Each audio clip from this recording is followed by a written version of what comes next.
I had recently made these extremely fluffy souffle pancakes without baking soda or baking powder. The secret to this was a perfect meringue.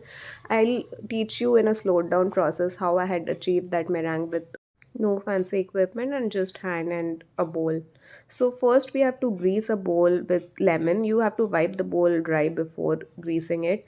The reason we do it to avoid any water or any kind of fat or oil in the bowl and whatever you're using for whisking. In this case I used a fork and later I used a whisker. So separate the egg white and egg yolk properly. Make sure that you don't have even a speck of the egg yolk in the mix, otherwise you won't achieve the meringue. So be very careful while doing this.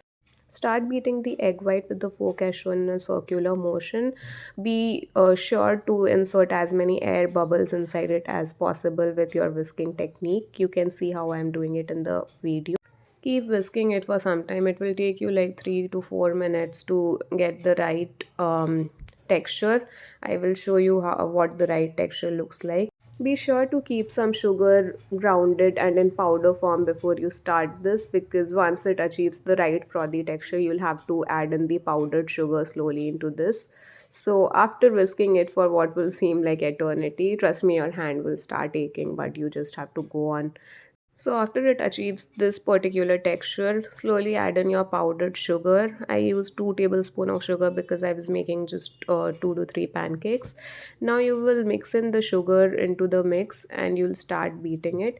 Honestly, I started with a fork and it worked till the frothy texture. But beyond this point, I went on and on with the fork. But then in the middle, I realized that bigger whisk would work better.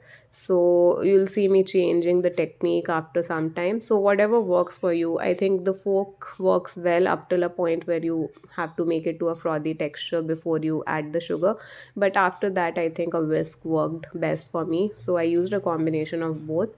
You can try what works for you.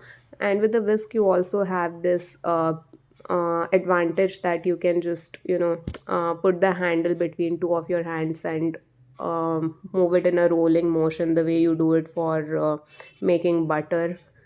So I use the whisk after some time, and I use the rolling motion and the stirring motion and circular motion and everything. My wrist started aching after some time, but just kept going on. It won't take you like more than 8 minutes of whisking after adding the sugar, and that too I think I overestimated because I was a bit slow. You could be faster.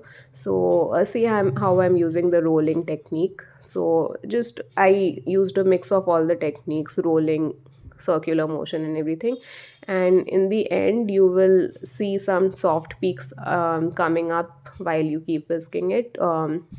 I stopped at this point because I needed to make pancake.